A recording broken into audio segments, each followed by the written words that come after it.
What is up, everybody? Welcome to this Euro 2025 quarterfinal recap video here on Touchline Talk. Thank you so much for tuning in. As always, be sure to hit that subscribe button so you don't miss any of the content going up on the channel. Drama, penalties, comebacks, rallying from playing down a player, some early drama for the favorites. You had a little bit of everything here in the quarterfinals at Euro 2025.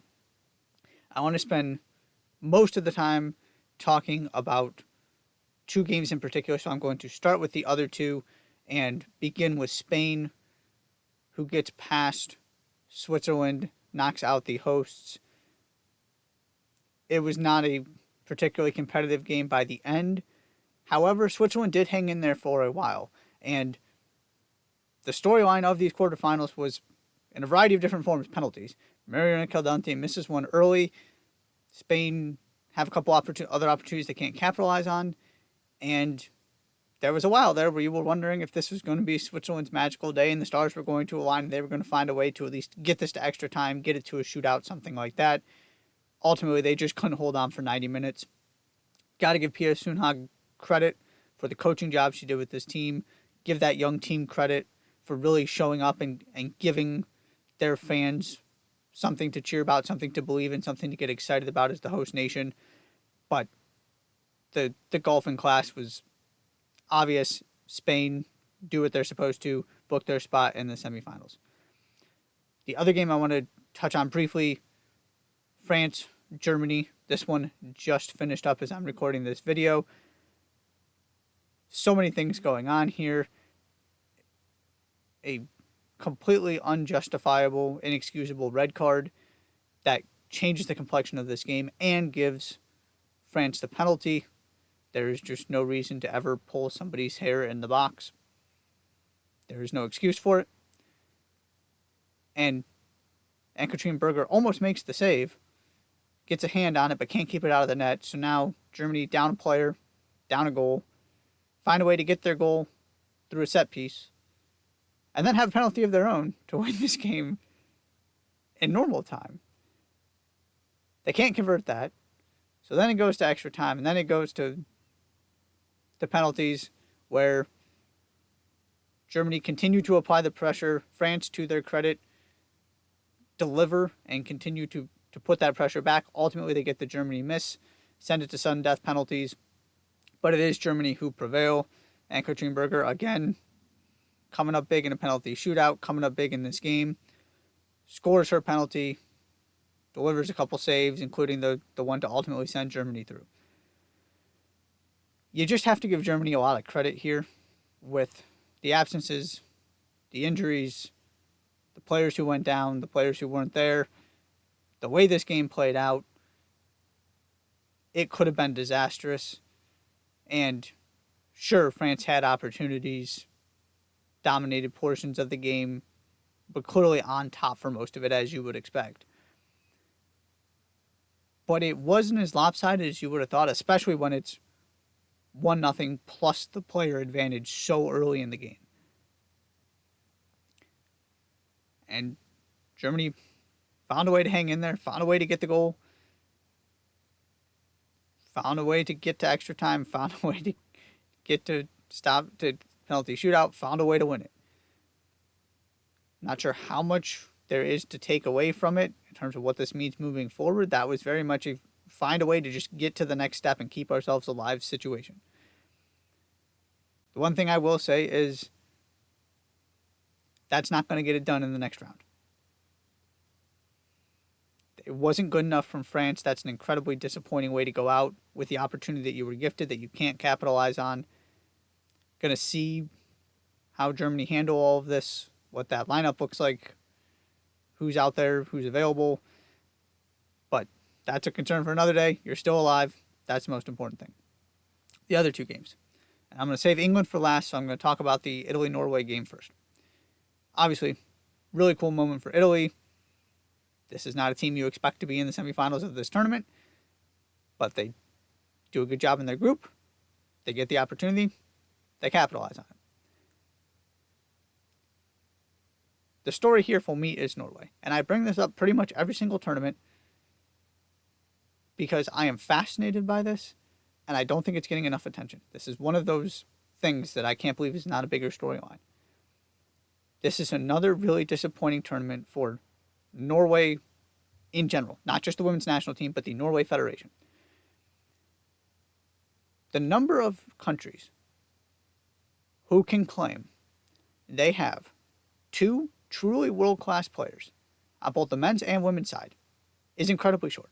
It definitely includes Spain, it definitely includes England, and it includes Norway. I know Ada Hegerberg is not the player she once was, but she's got a Ballon d'Or, and Caroline Grant Hansen is absolutely world-class. Unfortunately, their kind of peaks didn't necessarily overlap, so you haven't gotten the best version of both of them at the same time. Obviously, Hegerberg took some time away from the national team as well, but there just aren't that many countries that can boast that kind of quartet. You throw, obviously, Martin Odegaard and Erling Haaland in there from the men's side. You've got some other arguments in there, France, Brazil, for example, Germany, maybe, depending on how loose you want to be with world class and what your standards are. But even then, you're talking about a handful of countries. And those countries get to finals.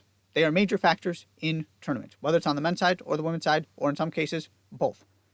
Obviously, Spain, tremendous success, men's and women's side. England, getting to finals, men's and women's side, women won one. France, business end of tournaments. Maybe not so much on the women's side, but certainly always a factor. Brazil, disappointing on the men's side. Women, opportunity to win a gold medal last summer. So you can even include some of those other countries in there. And Germany, men's side is not quite so great at the moment. But even in the last 10 years, you've seen a lot of success, both men's and women's. Norway are just nowhere to be found in this conversation. And obviously, they don't have the depth of the other countries that I have mentioned on the men's or the women's side. But specifically the women's side, go look at that attacking quartet. Some of the other players out there. Yes, their defense is not stellar. But you still have other Champions League winners and WSL winners. Players who play for Arsenal and Chelsea and are important players for Arsenal and Chelsea in there, in addition to Graham Hansen and Hegerberg. It's not like this is a two-woman show here. The men's side's a little bit different because you just don't have a lot of high-quality options outside of Odegaard and Haaland. And so you're talking about opportunities to get to a final, to win a tournament, to capitalize on this incredible generation of players that you have, these true world superstars. You're looking at the women as the team to be able to do that. You're already in the quarterfinals just by getting out of your group. And you draw a team that you are just flat out better than, and you can't find a way to win. It was a little bit dicey at times in the group stage as well. They just haven't reached their potential or come close. And you're running out of time here with this group of players. Who knows if, obviously, Haaland's going to be around for a while. Odegaard's not going anywhere. So you do have a window opening here on the men's side. But you just don't get that many opportunities with these kind of players in a country like Norway. And this early exit, this unexpected early exit, now puts a lot of pressure on this men's team to A, make sure they qualify, and B, do something next summer. Expanded tournament benefits teams like Norway. That is what this expanded World Cup is going to do, is let teams like that in, probably. The question is, what are they going to do with it? Because I just, as a neutral observer who appreciates how much talent is coming out of this country, I would like to see Norway be a factor in one of these tournaments. And there was an opportunity at Euro 2025, especially the way things set up. You like your chances against Italy, and all of a sudden you're in a semifinal if you can get that taken care of. And they couldn't. And so you're running out of time to do something with this team, specifically on the women's side. Men's side, you've got a little bit of a longer window here because your two superstars are still pretty young. Then we have the comeback for the Lionesses. England overturning a 2-0 deficit late to eventually get to a penalty shootout and take out Sweden and somehow survive. There are a couple things here. Number one, that was not a good performance. That is the second time in 4 games it has happened. And it's really strange because they were scoring goals for fun in the other 2. Now, yes, competition level a little bit different, but they still tore the Netherlands to shreds. That's a high quality opponent. It's not like this was 2 teams that they should have destroyed. They looked great for 2 games in a row. And then it got back to the same problems. Jess Carter had maybe the worst game of her career. Sloppy in the back. Lack of composure. Just strange, uncharacteristic things for a team that's been there, that's won a major tournament, that has a bunch of players who have won Champions League. Frankly, this is a very accomplished, very experienced group of players that just seem to unravel a little bit. But then they brought on all the attackers and found a way to dominate for 15 minutes and get a couple goals. Chloe Kelly, phenomenal contribution. Obviously, Michelle Adjumant gets the goal. I also want to give a shout out to Lucy Bronze, because if Lucy Bronze isn't there, I'm not sure this team is alive.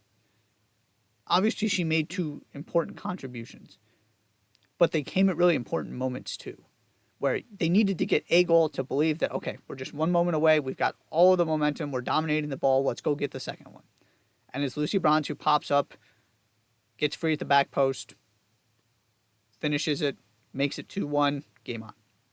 And then you get to the shootout, and nobody can make a penalty.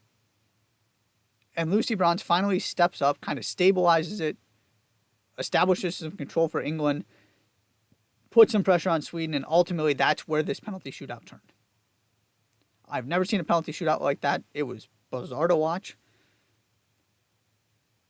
But in those moments, Lucy Bronze just provided that calm, confident presence, gave you that little bit of extra belief, and came up huge. She doesn't always get the credit because of all of the incredible attackers on this team. You don't necessarily sit there talking about right backs, but this was a moment she was immense. Just from a leadership standpoint and being the stabilizing presence this team needed. Now, the thing I do want to give this team credit for, that I believe separates itself from the men's side and is why this team has won a major tournament, this team has gotten to the final of another major tournament, and I like their chances of winning tournaments better than the men. Now, we'll see if this changes under Thomas Tuchel. But they have an ability, and this is a credit to Serena Wiegmann, they have an ability to go do what needs to be done to win games. They are multi-dimensional. Under Gareth Southgate, it was kind of we're going to be really conservative defensively. We're going to hope we can get a goal at some point, lock it down 1-0. At no point could they, against high-level opposition at least, did you ever feel confident about their ability to take over a game? Yes, they got a goal here or a goal there when they needed them, but to truly dominate and impose their will the way that the women's team did in this game. You just have not seen that from the men's team. But this women's team has the ability to do this. They can also win ugly. They can score a boatload of goals. They can do a little bit of everything. They can defend, usually. Not so much in this tournament. It's been a little bit shaky, but I don't know why it took 75 plus minutes to get there. But there was always this kind of calm assuredness that eventually they were going to click into gear, and that's exactly what happened. And then all of a sudden, you thought, oh my goodness, they're going to win this thing in normal time. And obviously, didn't quite pull off the 30-goal turnaround, but got themselves back in the game, got the goal, ultimately got the win. Sometimes you just got to find ways to survive. I just want to give this group a specific shout out for that, though, and I don't want that to fly under the radar because we have not seen that from their men's team counterpart. That stuff matters in tournaments where weird things happen and you have to go score 2 goals late in the game that's not going your way. You have to be multidimensional. I talk about this all the time. This is further evidence of that. Lionesses find a way. So, got England, Italy, semifinal. Germany, Spain, semifinal. This is very much looking like we're heading toward England, Spain again, which would be awesome. As a neutral, I kind of hope that's what we get. We will see, though. I'm going to be out of town for the semifinals, so I will come back, recap that final next weekend. But this was a fascinating set of quarterfinals, incredible drama, incredible entertainment. Ultimately, we are now left with 4 teams. Thank you so much for tuning in. Be sure to hit that subscribe button. I'll see you next time.